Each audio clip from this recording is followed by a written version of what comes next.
지난 2주 동안 전국을 떠들썩하게 만든 남현희 씨와 재혼 상대자 전청조 씨. 각종 사기의 성별과 임신 논란, 여기에 남 씨의 공모 여부까지 의혹은 순식간에 불어났습니다. 전 씨가 남긴 한마디 말은 유행어까지 나왔는데요.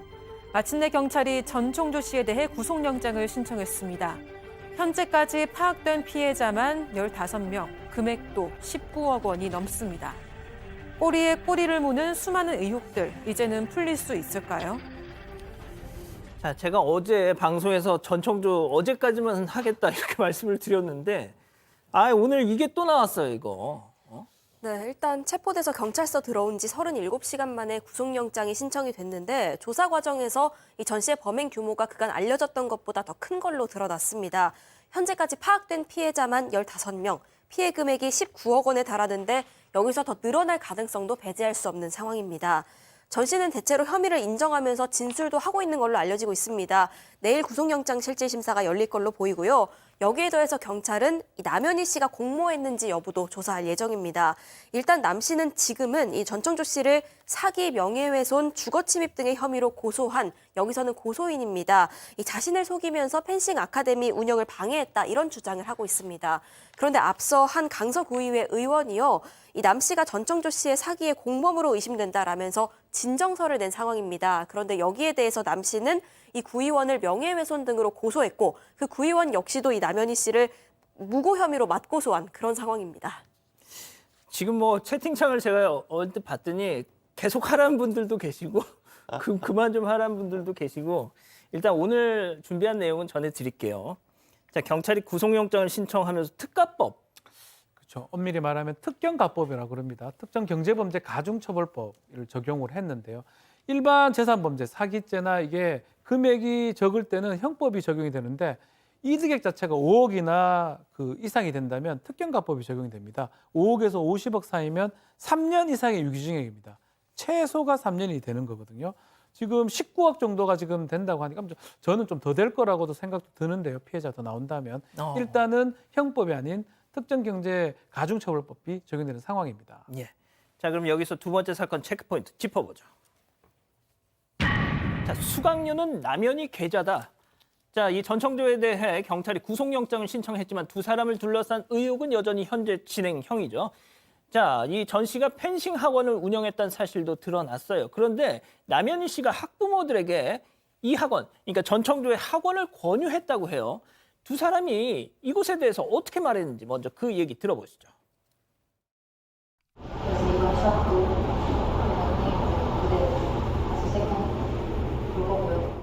제가 선생님들을 뽑아야 되는 주변 선생님들도 없었고 관계되어 있는 외면 선생님들을 투입해 주셨고 그러니까 각자 운영하는 펜싱 학원이 따로 있는데 알고 봤더니 사실상 하나였다. 네, 그렇습니다. 실제 이제 남현희 씨가 운영하는 그 펜싱 학원 말고 그 사반에서도 어저께 얘기한 그 바로 매너리라고 하는 거기에 이 학원은 이제 실제로 학부모들로부터 이제 수억 원을 뜯어낸 것으로 이제 알려져 있는 곳인데 실제로 이 남 씨가 직접 그 학부모들에게 레슨도 좀 이렇게 차별화된 고급 레슨을 갖다 받으라라고 하면서 자기가 운영하고 있는 매너리에 등록을 하라라고 권유를 했는데요. 실제 이 남 씨가 즉 남현희 씨가 전 씨를 상위 몇 프로 사람들을 가르치고 운영하는 대표로 소개를 했다라고 하는 거죠. 아니 전 씨가 무슨 자격으로 펜싱을 가르치죠?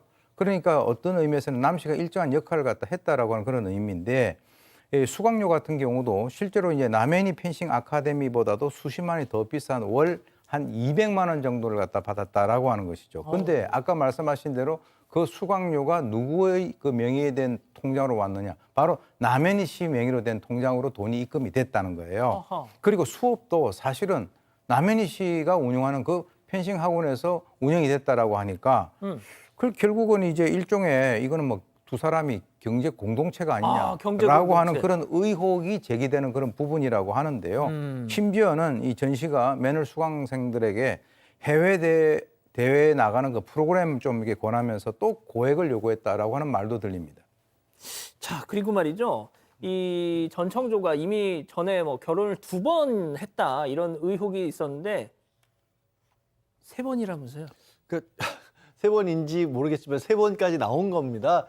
한 연애 전문 유튜버가 이 사실을 보도를 했는데 전청조 씨와 교제했다, 결혼까지 했다는 남성입니다. 2015년에 SNS 통해서 만나서 한 달 가까이 교제를 했다라고 하고요. 그래서 한 그럼 달 그때는 본인이 그렇죠. 여성이라고 하고 남성과 교제를 했고 만난 지 한 달 만에 이 결혼 자금을 좀 보내주면 결혼 준비하겠다 그래서 7천만 원 가까운 돈을 보내줬다 합니다. 그러니까 그때는 여성으로서 남성과 결혼하겠다고 했다라는 거고요. 근데 신혼집으로 알려진 데를 이 남성이 찾아갔더니 거기서 이 전 씨는 또 다른 여성하고 살고 있었다라는 거예요.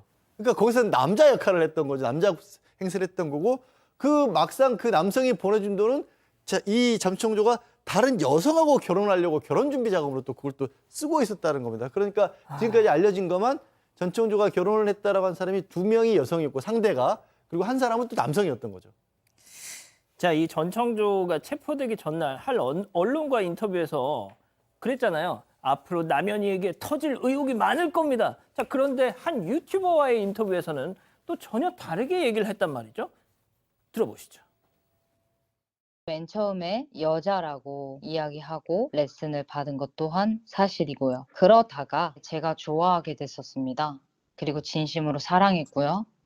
여전히 진심으로 아낍니다. 내가 가장 사랑하는 남현이라는 사람한테 사랑받고 싶었습니다. 자, 지금 또 나오는 얘기가 뭐냐면요. 그 벤틀리 얘기가 뭐 저희 했었죠. 세금 더해서 4억 원대. 자, 그런데 박 변호사님. 네. 이 전청조 본인이 타고 그러니까 이 네. 벤틀리는 남현희 씨가 타고 다녔던 다니는 차고. 차잖아요. 자, 그런데 전청조 본인이 타고 다녔던 차에 대한 얘기도 나와요. 자, 전청조 차 뭐 상표 얘기를 좀 하겠습니다. 벤츠라는 독일 차인데 벤츠 마이바흐 상당히 고급 차량이죠. 아유. 그 차량을 지금 전청조가 지금 운행을 하고 있는데 이제 확인을 좀 해보니까요. 이게 사실 진짜 마이바흐가 아니고요. 그냥 벤츠 S 클래스인데 여기에 엠블럼을 바꿔 끼운 겁니다. 가짜죠. 더 충격적인 거는 여기에 실명 자동차 등록 원부를 보니까 소유자가 남현이로 되어 있고요. 리스 계약을 했던 걸로 지금 알려져 있습니다. 또 이 인근에 이것을 출고한 매장이 있는데 매장 관계자의 얘기에 따르면 이 차량 계약하고 출고할 때 남현희 씨하고 전 남편이 시승을 했다라고 합니다. 그런 걸 봤을 때는 남현희 씨가 타다가 자신은 벤틀리를 받고 자신 명의의 차량은 지금 전청조한테 넘겨준 것 같아요. 그렇게 좀 해석이 되는 상황입니다. 하하. 자, 일단 이 사기 수법에 대해서 도대체 뭘 어떻게 이걸 입을 이렇게 하길래 저렇게 많은 사람들이 당할까? 근데 뭐 사기 수법 예를 들어서 대표적인 사례를 말씀을 드리긴 할 텐데 그것만으로 설명이 되진 않습니다. 근데 아시다시피 재벌 3세라든가 아니면 뭐 굉장히 그 돈이 많은 사람의 혼외자라 이런 얘기를 하면서 또 이런 얘기를 했듯이 6월쯤에 자기가 아는 IT 회사 상장할 계획을 가지고 있다. 미국에서. 이건 다른 사람은 모르고 이게 특별한 정보인데 내가 아끼는 경원 그리고 지인들만 좀 투자를 하고 있다라고 하면서 너한테도 이 기회를 주겠다고 했던 겁니다. 소곤소곤 되면서. 그렇죠.